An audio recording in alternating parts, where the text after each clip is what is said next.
E aí fica esse detalhe, né? O Bruno Prado levantou essa bola, o Fausto Favara também. A informação é de que o São Paulo, no próximo ano, vai cortar os investimentos no futebol.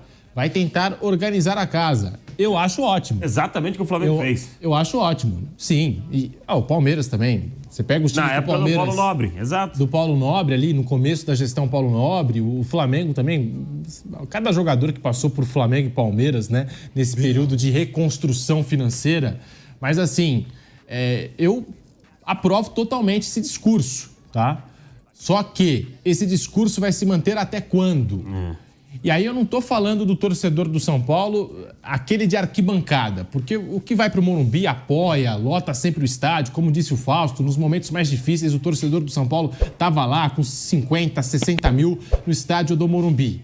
Mas quando tiver aquela pressão de rede social, de influenciador, porque o São Paulo cortou investimento e o São Paulo não está brigando, vai manter essa postura de austeridade financeira?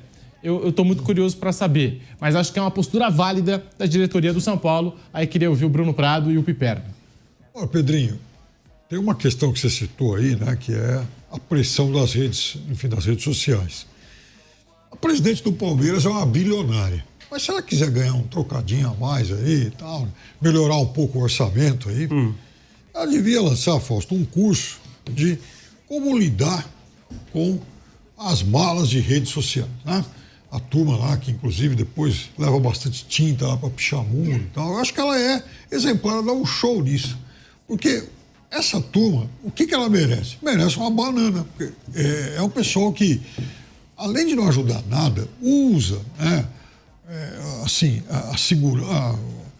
sabe, a blindagem das redes sociais, né? Onde eles não têm que mostrar o rosto, não têm que mostrar a cara, né? Então, todo mundo lá é bravo, machão e tal. Então, usa isso aí para, muitas vezes, descarregar suas próprias mágoas, desilusões da vida, né? Então, assim, o dirigente responsável tem que dar uma banana para isso. Você vê, o Corinthians está afundado, está uma porcaria. Em parte, claro, cometeu um monte de erros.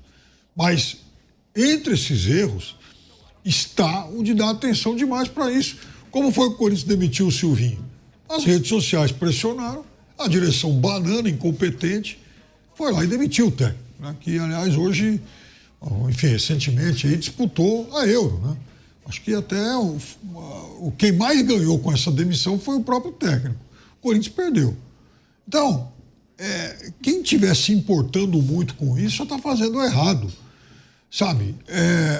É óbvio que o torcedor de arquibancada ele tem todo o direito de ir lá, se quiser vaiar o time, algo que nem sempre é inteligente, mas ok, pagou o ingresso dele, está lá no direito dele e tal. Mas fora isso, primeiro, torcedor não tem o direito de ir em local de treinamento para atormentar quem está trabalhando. Já começa por aí. Segundo, dirigente que tem medo disso aí, é um fracote, não serve para ser dirigente de um clube grande. Então, se tem dirigente pegando no pé do Lucas, ou da direção, ou do Zubeldia, porque contratou, porque deixou de contratar, a direção tem que dar uma banana. O mais importante é sanear o clube. Eu me lembro que no primeiro ano de gestão do Paulo Nobre, uma das coisas que ele apontou era que o Palmeiras, naquele momento, o Palmeiras já tinha antecipado, a direção anterior do Palmeiras já tinha antecipado 75% da receita de TV. Então o Palmeiras não tinha praticamente dinheiro. TV, né, era galinha dos ovos de ouro para todo mundo. Então tinha que passar o Pires. O que o torcedor quer? Um clube nessa situação ou depois um clube esbanjando saúde? Porque se o São Paulo passar por um período aí de sacrifício, de austeridade, para tentar se reequilibrar, São Paulo vai voltar a ser um gigante de causar, sabe, pavor no mercado, porque o São Paulo bem estruturado, com essa torcida aqui, de muito tempo para cá, de fato, abraçou, inclusive, o time em momentos até muito mais difíceis do que, enfim, os de hoje. O São Paulo tem tudo para voltar a brigar para recuperar aquele lugar que ele teve aí alguns anos atrás. Eu também acho. São Paulo e Corinthians, dois gigantes. E ninguém vai apagar a história desses dois clubes, né? Com muitos torcedores. É um gigante, né? É um gigante café com leite hoje em dia. Né? Perno, pelo amor de Deus. Mas, não, mas é um gigante, como acho que o Pedro quer dizer, que consegue fazer exatamente o que o Palmeiras e o Flamengo fizeram. São equipes que conseguem fazer isso. Só que a gente não vê o Corinthians propondo isso. O Corinthians passa longe de propor isso que o São Paulo está dizendo que vai fazer. Os dois organizados financeiramente, São Paulo e Corinthians, não tem para ninguém. Acho que é isso que a gente está querendo dizer aqui. Mas o Corinthians tem 30 milhões de torcedores, até mais. Qual empresa não gostaria de ter 30 milhões de clientes? São Paulo, então, com a sua torcida espalhada pelo Brasil e pelo mundo. E aí, Bruno Prado, gerou esse debate essa semana, dessa informação que saiu, que a diretoria do São Paulo vai colocar o pé no freio, quando se fala em investimentos no futebol. Assim, eu acho que o discurso é muito bom e eu vou apoiar, mas fica essa curiosidade, até que ponto a diretoria do São Paulo vai sustentar isso, porque depois que sair de uma competição, depois que foi eliminado, aí vem cobrança, vem crítica, porque cortou investimento, porque isso, aquilo, enfim. Fica essa pergunta, esse questionamento sobre o futuro do São Paulo, Bruno. Eles têm que bancar o que estão fazendo porque é o correto. E é uma coisa que está bem amarrada, aprovada pelo Conselho, né? Tem uma empresa que vai tá junto, né? Gerindo toda essa questão do fundo de investimento do São Paulo. O São Paulo ele tem que colocar a casa em ordem. O São Paulo ficou muito tempo sem ganhar nada e não foi por acaso. O São Paulo ele ficou tanto tempo sem ganhar nada e agora recentemente ganhou 2 títulos. Se você pegar mais de uma década, é muito pouco que o São Paulo conquistou, né? Pelo que é o São Paulo, pelo que ele já ganhou na sua história, e não faz tanto tempo assim. Se você pegar uma régua de toda a história, são títulos relativamente recentes, os títulos do Tri brasileiro, são coisas que ainda já, se você olhar, são mais de 10 anos, mas você pegar toda uma história, não é uma coisa tão distante ainda. E o São Paulo ficou um tempão sem ganhar nada e com problemas financeiros. E ficou sem ganhar nada muito por isso. No início desse período sem ganhar títulos, tinham outras questões, mas já era um problema na gestão que causou um problema financeiro muito complicado. A gestão do Júlio Casares pegou já o São Paulo numa situação financeira difícil. Nos primeiros anos, ele falava em uma reestruturação, mas na prática isso não aconteceu. Na primeira gestão, o São Paulo contratou mais de 30 jogadores. O São Paulo muitas vezes fez investimentos muito altos para um time que tinha que passar por uma reestruturação. E agora, nesse segundo mandato, tem uma coisa concreta, né? Não é só a palavra, nós vamos fazer isso. É uma coisa concreta, aprovada pelo Conselho. E o São Paulo tem que passar por isso, porque senão você vai ficar vivendo de uma Copa ou outra por aí, o que é muito pouco. É o time que tem a terceira maior torcida do país, tem potencial para se reestruturar. O Palmeiras e o Flamengo são exemplos, cada um da sua maneira, né? Não foram processos exatamente iguais. O São Paulo vai ter o processo dele, da sua maneira, com a sua realidade, com as circunstâncias que hoje tem o São Paulo para fazer, mas tem que fazer, e fazendo isso, mesmo que passe mais alguns anos, podendo ganhar uma Copa ou outra. O Corinthians está numa situação dificílima, pior do que a do São Paulo, e está em 2 semifinais de Copas. Em Copa você pode chegar. Como o São Paulo chegou na Copa do Brasil ano passado, o São Paulo não foi campeão da Copa do Brasil do ano passado porque está se reestruturando. Ele foi campeão porque ele tem um time competitivo, e nas Copas, com um time competitivo, brigador, você pode chegar. As circunstâncias podem te levar mais longe. Como o Fluminense na Libertadores também não é um time que passa por um processo de reestruturação. E como eu falei, o São Paulo poderia estar numa final esse ano. Passa nos pênaltis do Botafogo, chegou até os pênaltis.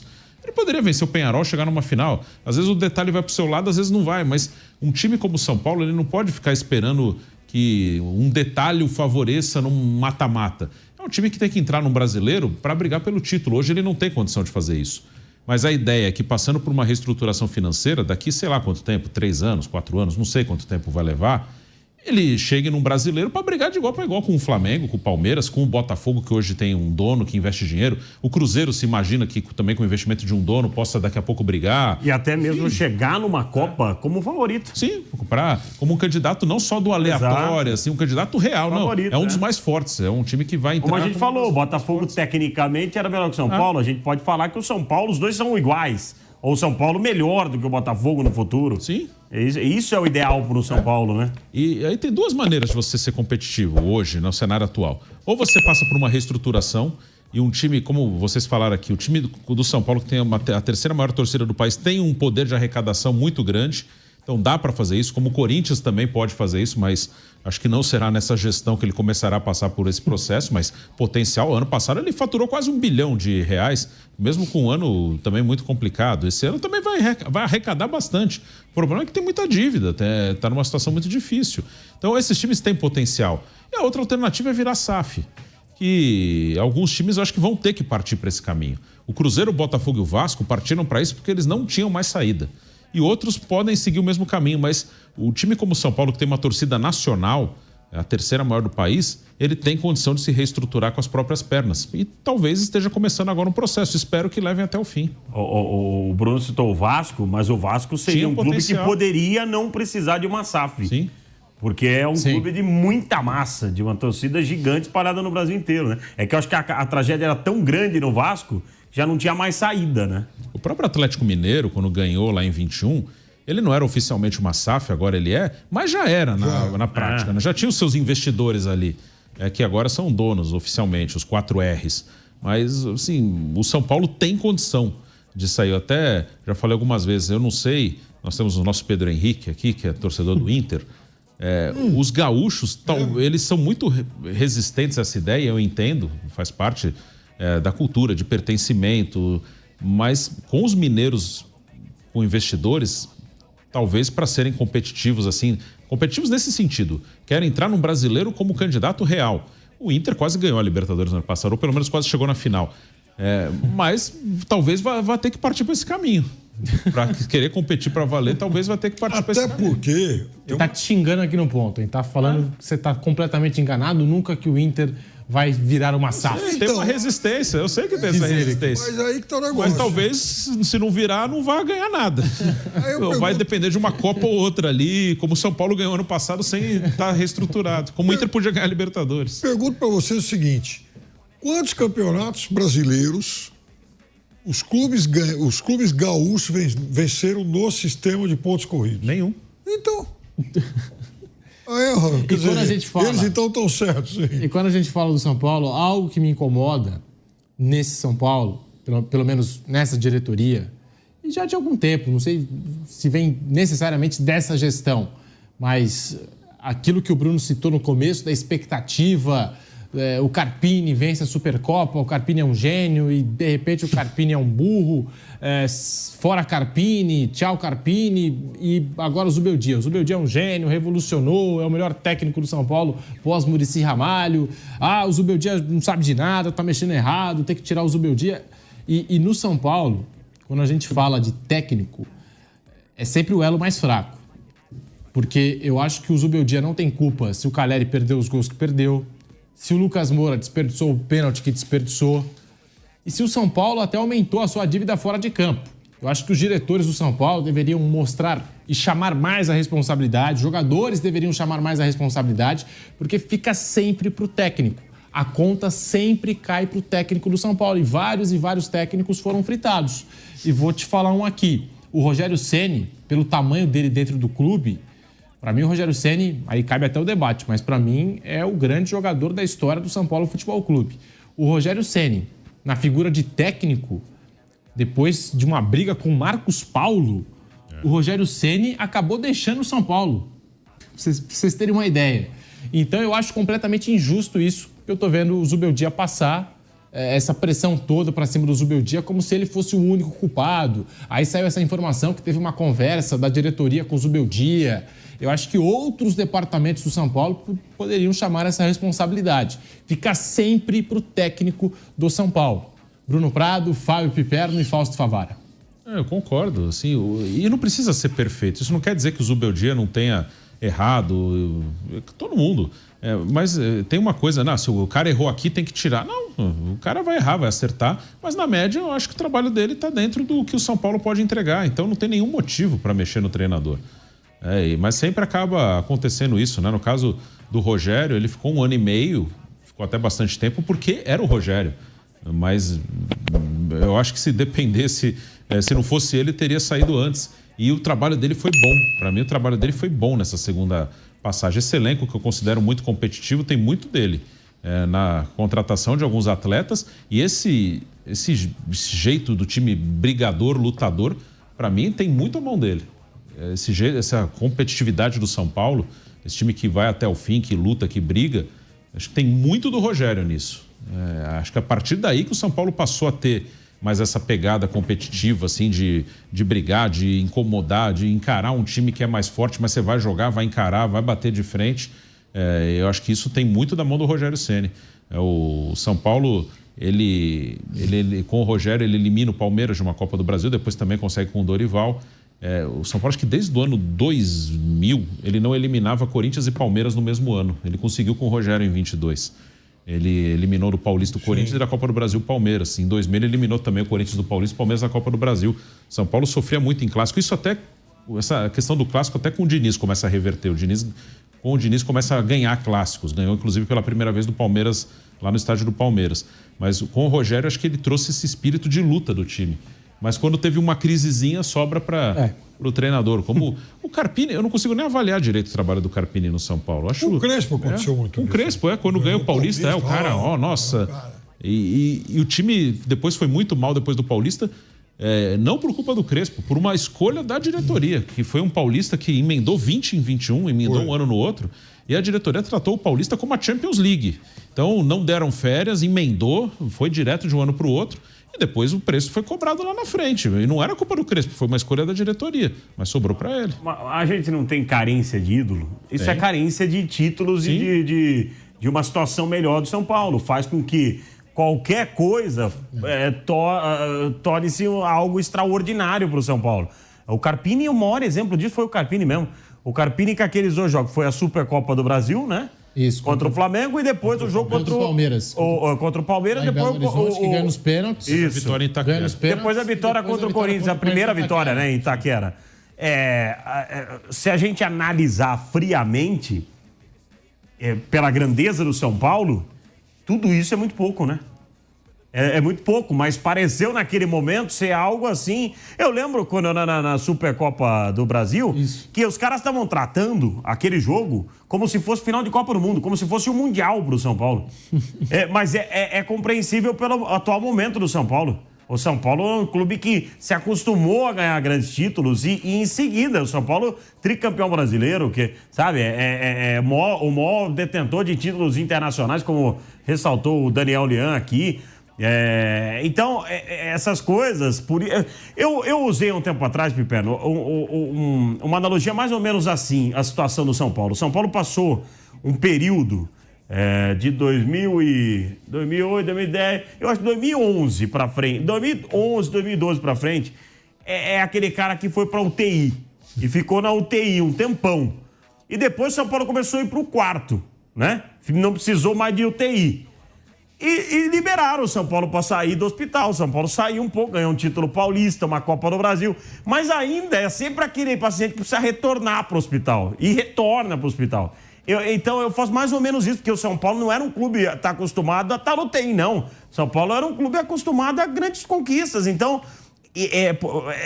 mais ou menos isso que óbvio que a diferença de um clube para o outro é enorme, tá? Mas quando a gente falou aqui do Botafogo do ano passado, muita gente falou assim, Botafogo, Cavalo Paraguai, Botafogo. Só que o Botafogo foi muito importante ano passado, né? Eu só estou usando o exemplo do Botafogo porque é algo que, quando fica muito tempo sem conquistar algo, um título, você não tá mais acostumado àquilo. E o Botafogo ano passado foi importante porque o Botafogo ganhou força. O Botafogo ganhou uma força. O que foi importante, o título paulista do São Paulo. Porque quando o São Paulo ganhou o título paulista, o São Paulo parece que ganhou aquela vontade de brigar por títulos novamente. Aquela força de ganhar. É um paulista, é um campeonato paulista, é pequenininho. Mas fez o São Paulo ganhar de novo. Uma Copa do Brasil mais ainda. Faz o São Paulo acreditar que pode voltar a ser aquele gigante clube que é o São Paulo Futebol Clube. Ou quando eu citei o Botafogo, que o Botafogo aprendeu ano passado. Pode até ser que perca esse título do Campeonato Brasileiro aí. No passado ele voltou a competir. Voltou. E depois de quantos anos? Nossa Senhora. Depois de muitos anos. O clube não estava nem acostumado a chegar a uma decisão mais. A chegar a decisões. Então ganhou um corpo. E isso precisa acontecer com o São Paulo de novo. São Paulo precisa ganhar esse corpo de novo. Tá ganhando aos poucos esse corpo. Não dá para descartar tudo que está sendo feito no São Paulo.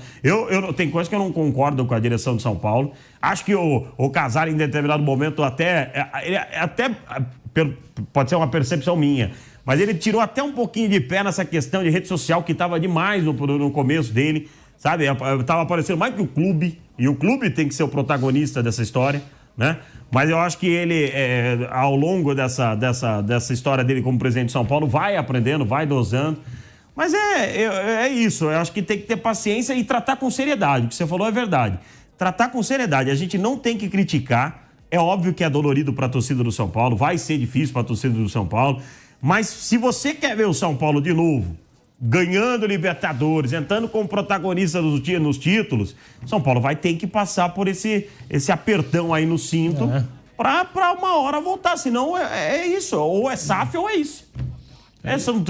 São duas situações, São Paulo. Se o Casares entregar o São Paulo numa situação financeira muito melhor do que ele pegou, ou pelo menos uma coisa encaminhada, não sei se vai dar tempo no mandato dele, ele tem mais 2 anos, vai ser maior do que o título da Copa do Brasil. Se ele conseguir entregar o São Paulo... Sem dúvida.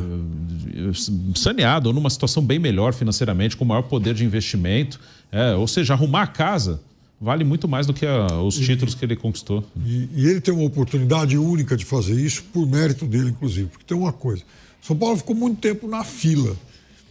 Na gestão Casares, embora não sejam títulos aí que você fale, e tal, o fato é que o São Paulo levou 3 troféus para casa. São Paulo foi campeão paulista em cima do Palmeiras.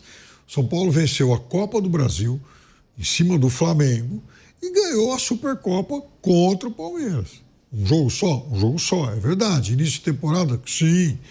É um título que muita gente nem lembra depois. Tudo isso está certo. Mas, querendo ou não, São Paulo levantou 3 taças. E o que significa isso?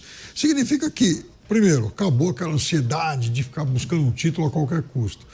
Então, já que o São Paulo, pelo menos por algum tempo, está livre disso, então o Casares ganha fôlego para fazer esse trabalho de reestruturação, que seria muito mais difícil se ele tentasse isso e o São Paulo ainda, com o São Paulo ainda na fila.